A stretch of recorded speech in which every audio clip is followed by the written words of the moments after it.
ঝিরি হাওয়া বলে যায় কতটা আপন, এই অচেনা জীবন জানে না সাঁতার, তবু ভাসিয়ে রাখে নদীর মতো, মানে না সীমানা। অলি গলি থেকে পান্তর মাঠ, যত দূর চোখে যায় সবই তোমারই মুকুটহীন সম্রাট।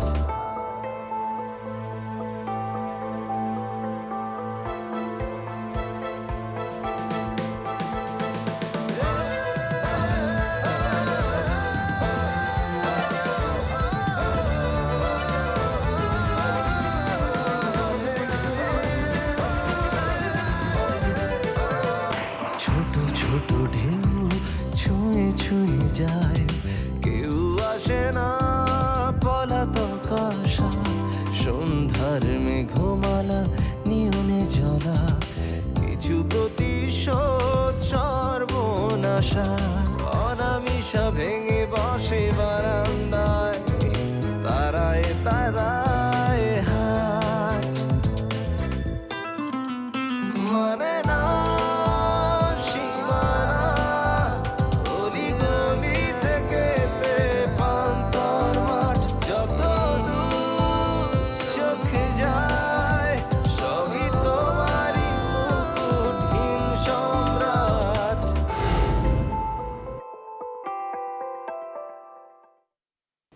স্যার, রফিক সাহেব এক্সপায়ার করেছেন।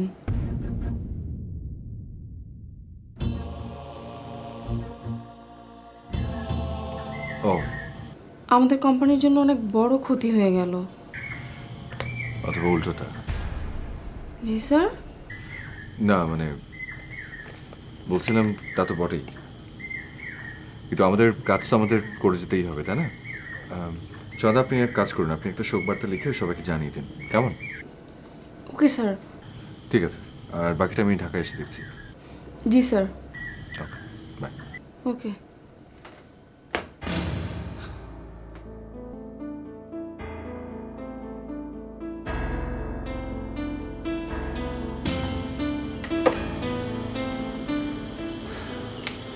Sir, any problem? না, কোনো প্রবলেম না।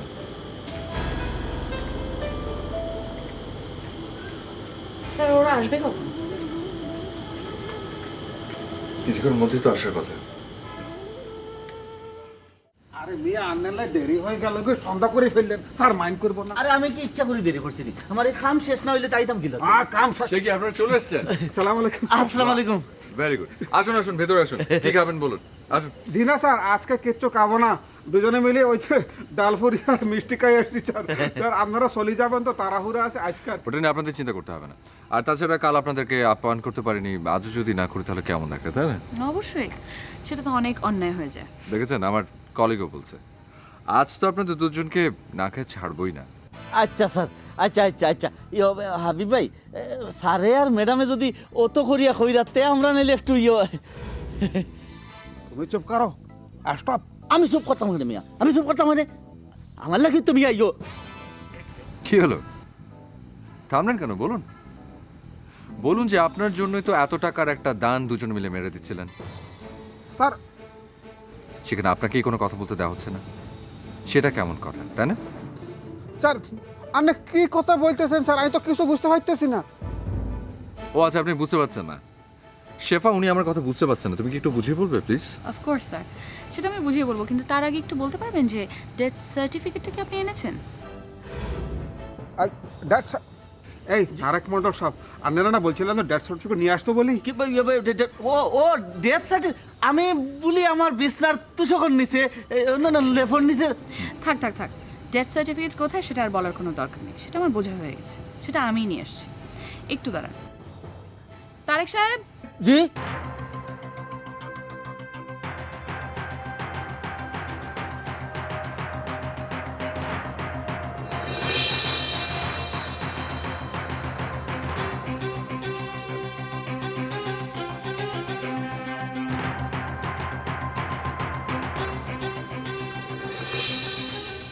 তারেক সাহেব দুটো তারেক সাহেব হয়ে গেল, তো একটা প্রবলেম।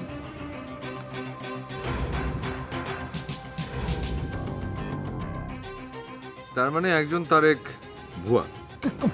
কি বলতেছি স্যার, আমি তো বুঝতে পারছেন না, তাই তো? না মানে আমি বলছিলাম যে আপনার এই নোংরা চালাকের জন্য আমাকে সমস্ত কাজ ফেলে ঢাকা থেকে সিলেটে আসতে হলো। আপনার ট্র্যাপে পা না দিলে আমার দাদু সিলেটে আসতেন না, উনি রোড অ্যাক্সিডেন্টে মারা হচ্ছেন না। স্যার স্যার বিশ্বাস করেন স্যার, আপন গড আমি গলা ঠাস করে বলতেছি স্যার, আমি কিচ্ছু জানি না স্যার। এই মেয়ে আর নাকি বুয়া তারেক মন্ডল নেই কোনো? আমি বুয়াইতাম খেলে মিয়া, আমি বুয়াইতাম খেলে। আপনার কথা শুনিয়া মিয়া ইনু আই আমি বিপদ পড়ছি, আমি যাই আর কি। এই কোথায় যাচ্ছেন আপনি? দাঁড়ান এখানে। যেন আমার অপমান হয় ইনু আমি থাকতাম না। অপমান তো আপনাকে এতক্ষণ কিছুই করা হয়নি, এখন আপনি দেখবেন। ওসি সাহেব, অসিত সাহেব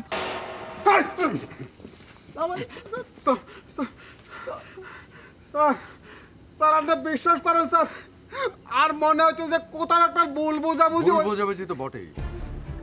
এই মুহূর্তে আপনার ডিলারশিপ ক্যান্সেল করুন। আর এই তারেককে, এই ভুয়া তারেক মন্ডলকে জেলে পাঠানো ছাড়া আমার হাতে কোনো অপশন নেই। Officer, arrest him. স্যার এই কি দেখুন, এই মিয়া এই আপনার লাগি মিয়া ইনু এই খবরদার খবরদার স্যার, দেখছেন নি হাউ ডেয়ার হি আন্নার সামনে কিভাবে বেয়াদবি করতেছে। এই তাপ্পর মারে একদম সমস্ত দাঁতগুলি ফালাই দেব, বুঝলি? বেয়াদবের বেয়াদব। কিতা আমার গেলাও কেন মিয়া, এই গেলাও কেন মিয়া, গেলাও আই চল আই গেলাও কি লাগি আমি বহুত স্যার আমি দাদা বেয়াদবের বেয়াদব স্যার, কত বড় দেখছেন নি স্যার। আপনি বিশ্বাস করেন স্যার, আমি কোনো কিচ্ছু জানি না স্যার। কেন আপনার কাছে মাসখানে আগে যাই নাই? আরে মিয়া আপনার ডেথ সার্টিফিকেটে গেলাম কোনো কিছু লেখা আছিল কি? আছে লেখা কোনো কিছু? এক্স্যাক্টলি। আপনি চালাক মানুষ, তাই ওই সুযোগটাই কাজে লাগালেন। এই তারিখে কি করা যায় সেটা আমি দেখব, কিন্তু আপনি সাবধান হয়ে যান হাবিব। আমি আপনাকে এবারের মতো ছেড়ে দিলেও ভবিষ্যতে আপনি যদি কোনো ঝামেলা করার চেষ্টা করেন তখন কিন্তু ছাড়বো না। আপনার ডেথ সার্টিফিকেট তৈরি করবো আমি নিজে। Now get lost.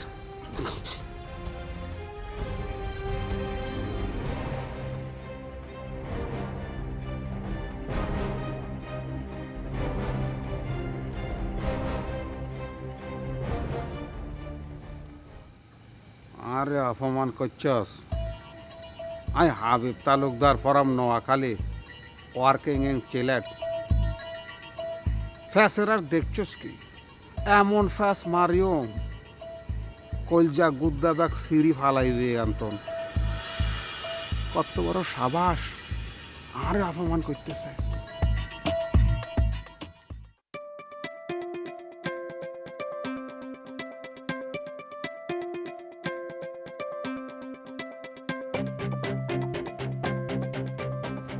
Thank you so much sir. You're most welcome. আচ্ছা অনেক রাত হয়ে গেল, আজকে আর কফির জন্য বলবো না। Okay. ডিউ থাকলো? Of course, no problem. আর কালকে তাহলে অফিসে দেখা হচ্ছে? ইয়েস, আমার job confirm. Fully. Thank you, good night. Good night.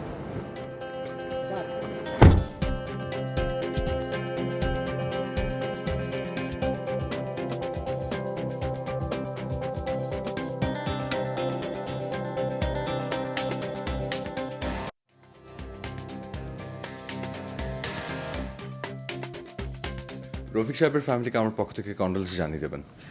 জি স্যার। আর ওনার ডেড বডি কি কভারটা হবে? স্যার শুনেছি আজকে গ্রামের বাড়িতে নেওয়া হবে। আচ্ছা, তাহলে ওনার ডেড বডিটা একবার ফ্যাক্টরিতে আনা যায় কিনা দেখুন, আর আমাদের অফিসের পক্ষ থেকে জানানোর ব্যবস্থা করা যায় কিনা সেটা একটু দেখুন। জি স্যার, আমি দেখছি। Okay.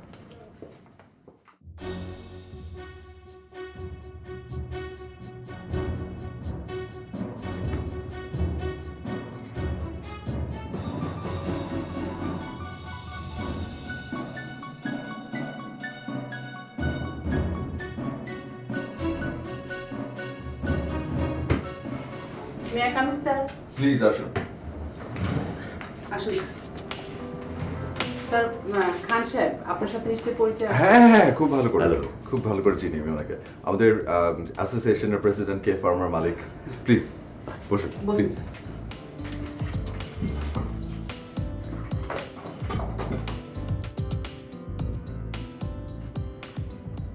হ্যাঁ চন্দা আমার রুমে একটু চান্সের ব্যবস্থা করেন না না বা আমি এখন কিচ্ছু খাবো না প্লিজ। না না সে কি আপনার সাথে এই ফার্স্ট টাইম পরিচয় হলো না খেয়ে চলে যাবেন এই প্রথম, কিন্তু এটাই তো শেষ নয় তাই না? আজ না, হ্যাঁ তাহলে কি কোনো বিশেষ ব্যাপারে দেখো তুমি আমার ছেলের বয়সী, তোমাকে ওই আপনি টাপনি করে বলতে পারবো না, এটা বলে দিলাম। অবশ্যই অবশ্যই তুমি করে বলবেন শোনো, সৈয়দ সাহেব মারা যাওয়ার পর দিনই আমরা একটা কন্ডোলেন্স মিটিং করেছিলাম, সেখানে একটা প্রস্তাব নেওয়া হয়েছিল, সেটাই তোমাকে জানাতে এসেছি। জি নিশ্চয়ই বলুন ইউনিভার্সিটির ফার্মেসি ডিপার্টমেন্টের টপারকে আমাদের অ্যাসোসিয়েশন থেকে একটা গোল্ড মেডেল দেওয়া হবে বলে ডিসিশন নেওয়া হয়েছে, এবং সেটা সৈয়দ সাহেবের নামে। উনি প্রায় 40 বছর আমাদের ইন্ডাস্ট্রিতে ছিলেন। It's very good proposal sponsor কে করছে তোমরা করবে,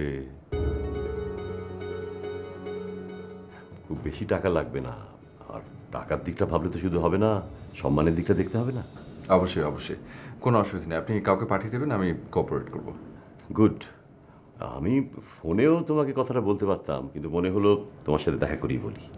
না খুব ভালো করেছেন খুব ভালো করেছেন খুব খুশি হয়েছে আপনি এসেছেন শোনো, তোমাকে কয়েকটা ব্যাপারে একটু সাবধান করে দেবো।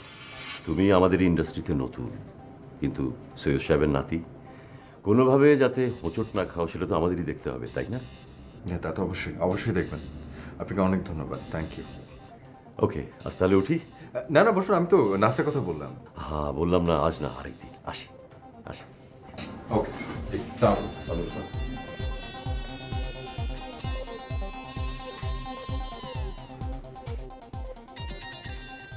স্যার, লোকটা একটা দুমুখ সাপ, নিজের স্বার্থ আর পলিটিক্স ছাড়া কিছুই বোঝেন না। দেখেন আপনি তাকে জানিয়ে দিন আমার বাবার লাশ অফিসে বা ফ্যাক্টরিতে নিয়ে যাওয়া যাবে না। আমরা এখান থেকেই তাকে নিয়ে গ্রামের বাড়িতে চলে যাব। দেখুন আপনি মনে হয় এমডি স্যারের উপর রেগে আছেন, সেজন্য বলছি না, আমাদের হাতে সময় কম তাই বলছি। আমরা চাচ্ছি সকালবেলা গিয়ে দাফন কাফন সেরে দিনে দিনে ফিরে আসতে। ফ্যাক্টরি বা অফিসে নিয়ে গেলে তো আর সেটা সম্ভব না। আর আপনাদের স্যারের যদি এত ইচ্ছে থাকতো যে লাশ অফিসে বা ফ্যাক্টরিতে নিয়ে যাওয়ার, তাহলে সেটা আগেই জানাতে পারতেন। আমি কিন্তু আপনাকে বলেছি স্যার ঢাকার বাইরে ছিলেন। সেখানেই থাকুক, তার যেমন সুবিধা অসুবিধা আছে আমাদেরও আছে। আচ্ছা ঠিক আছে, আমি স্যারকে জানিয়ে দিব যে আপনারা ডেড বডিটা পাঠাতে পারবেন না। রাখছি।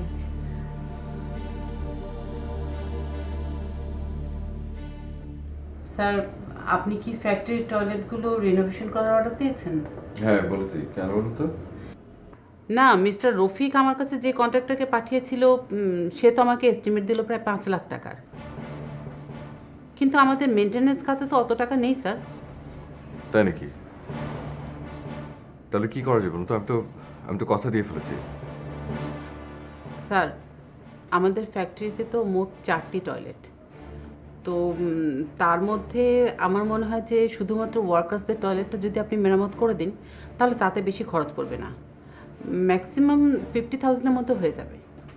ওকে আপনি যেটা ভালো মনে করেন করেন বাই দ্য ওয়ে স্যার, আপনি কি কোম্পানির ব্যালেন্স শিটটা চোখ বোলানোর সময় পেয়েছিলেন? না এখনো ভালো করে দেখার চান্স পাইনি রফিক সাহেব কি আপনাকে কোনো হিন্টস দিয়েছেন? কিসের hints? না মানে আপনি ব্যালেন্স শিটটা একটু চোখ বুলালেই বুঝতে পারবেন যে আমাদের কোম্পানির অবস্থাটা এখন কেমন। কেন আমাদের কোম্পানির অবস্থা ভালো না খুবই অ্যালার্মিং সিচুয়েশন স্যার। এই মুহূর্তে 35% কস্ট যদি আমরা কন্ট্রোল করতে না পারি তাহলে নেক্সট ফিনান্সিয়াল ইয়ারে আমরা মুখ থুবড়ে পড়ব, আর অ্যাটলিস্ট 25% প্রফিট তো আমাদেরকে বাড়াতেই হবে, তা না হলে আগামী 1 বছরের মধ্যে আমরা ব্যাংকক্রাফট হব। আপনি কি বুঝতে পারছেন স্যার? কি বলছেন আপনি ঠিকই বলছি স্যার। আপনার দাদু স্যালাইন ইউনিটটা করতে গিয়ে মারাত্মক একটা ভুল করেছেন। আমি বারবার নিষেধ করা সত্ত্বেও উনি আমার কথা শোনেননি। কিন্তু এখন খেসারত তো আমাদেরকে দিতে হচ্ছে। ব্যাংকের ইন্টারেস্ট তো দেওয়া সম্ভব হয়নি, সেটা বাড়তে বাড়তে এখন এমন অঙ্কে গিয়ে দাঁড়িয়েছে যে আদৌ সেটা আমরা দিতে পারবো কিনা তাও সন্দেহ। আপনার তো এগুলো জানা উচিত স্যার। ব্যাংক থেকে যে নোটিশগুলো এসেছে সেগুলো কি আমাকে একটু পাঠিয়ে দিতে পারবেন? আমি পাঠিয়ে দিচ্ছি স্যার। আরেকটা কথা আপনাকে বলার ছিল। নিশ্চয়ই, বলুন। স্যার, মিসেস নূপুর কুইনাক্রাইন বলে একটা ইঞ্জেকশনের এজেন্সি নেওয়ার জন্য উঠে পড়ে লেগেছেন একটা আমেরিকান কোম্পানির কাছ থেকে। বাট আমি সেটা চাই না স্যার, আপনি এটা আটকান। কারণ আমি চাই না যে ফার্দার আমাদের কোম্পানি আর কোনো লসে পড়ুক। কিন্তু আপনি লসের কথা কেন বলছেন? কারণ আছে স্যার। কারণ এই ইঞ্জেকশনটা একটা বার্থ কন্ট্রোল ইঞ্জেকশন। এটার কিছুটা সাইড এফেক্ট আছে, যার কারণে আমেরিকার গভর্নমেন্ট এটাকে ব্যান করেছে।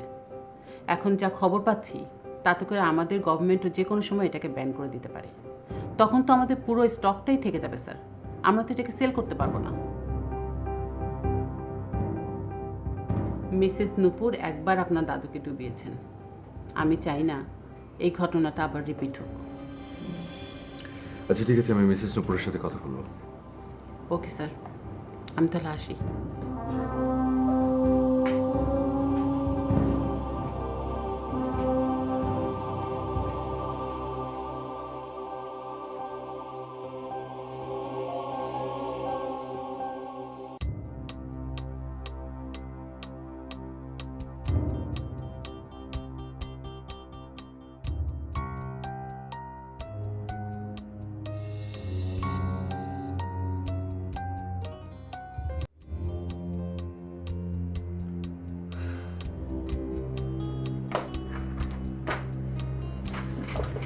Good morning. তোর চাকরি তো কনফার্ম। কেমনে বুঝলি? কিভাবে বুঝলাম মানে? সিলেট ট্রিপ দিয়ে এলি, চাকরি কনফার্ম না হয়ে উপায় আছে? ছন্দা, তুইও একই কথা বললি। কাল রাত মাও সে একই কথাই বলছিল। বলবি তো, আমি তোকে আগেই সাবধান করেছিলাম। কি সাবধান করেছিলি তুই? তুই জানিস না আমি একটা জবের জন্য কতটা ডেসপারেট হয়েছিলাম। আমার বাড়িতে আমার বাবা, আমার পঙ্গু মা, আমার ভাই বোন, তাদের এত এত টিউশন ফিস আমি আর নিতে পারছিলাম না। তাই বলে তুই? তাই বলে কি? হ্যাঁ, আমি কি বলতেও আমার রুচিতে পাচ্ছে। রুচিতে পাচ্ছে না? ছন্দা, লিওনার্ডো দা ভিঞ্চির যিশুর ছোটবেলার ছবি আঁকার গল্পটা তো শুনেছিস, তাই না? এর মধ্যে আবার লিওনার্দো দা ভিঞ্চি কোত্থেকে আসলো? গল্পটা বললেই বুঝবি। সংক্ষেপে। একদিন ভিঞ্চি ডিসাইড করলো তিনি জিসাস ক্রাইস্টের চাইল্ডহুডের ছবি আঁকবেন। তিনি খুঁজছিলেন একটি ইনোসেন্ট চাইল্ড। অবশেষে তিনি খুঁজেও পেলেন দেবদূতের মতো লক্ষ্মী একটা ফেস। তাকে মডেল বানিয়ে এঁকে ফেললেন একটি অসাধারণ ছবি।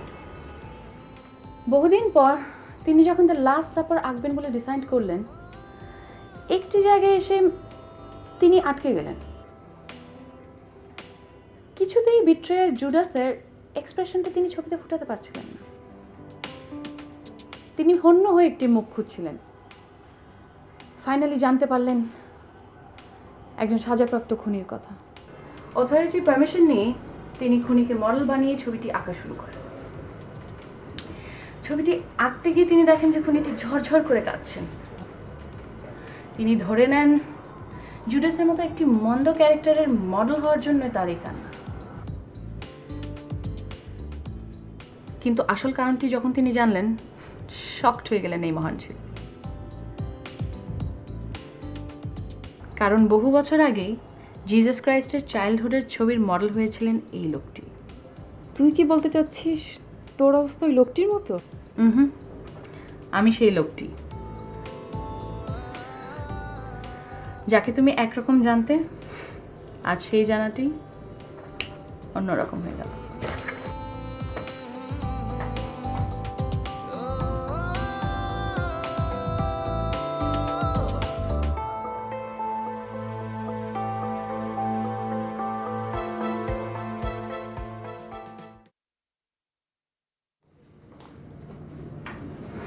স্যার আসবো? কেমন? স্যার, রফিক সাহেবের ডেড বডিটা তার মেয়ে ফ্যাক্টরিতে পাঠাতে চাইছে না। কেন? মনে হচ্ছে উনি একটু রাগ করেছেন। রাগ করেছে মানে রাগের মতো কিছু হয়েছে? আমি ঠিক জানি না স্যার, তবে আমার মনে হচ্ছে উনি আশা করেছিলেন আপনি একবার নিজে যাবেন। আর সুজা আমি কি করে যাবো? আমি তো কাল এলামই কত রাতে। হ্যাঁ, আমি এই কথাটা অলরেডি তাকে বলেছি। মনে হচ্ছে মেয়েটা একটু বেশি ইমোশনাল। ওকে, নো প্রবলেম। ওনারা যদি পাঠাতে না চায় তাহলে তো কিছু করার নেই। ওনারা যেটা ভালো মনে করে করুক। আচ্ছা, আপনি এক কাজ করেন, আপনি মিসেস পানাকে বলে রফিক সাহেবের যেসব পাওনা আছে ওগুলো একটু রেডি রাখতে বলবেন, ওকে? জি স্যার। আর কিছু বলবেন? স্যার, শেফার ব্যাপারে একটু কথা বলতে চাচ্ছিলাম। হ্যাঁ, শিওর। আমার কেন যেন মনে হচ্ছে শেফা আমাদের এই কোম্পানির জন্য পারফেক্ট না।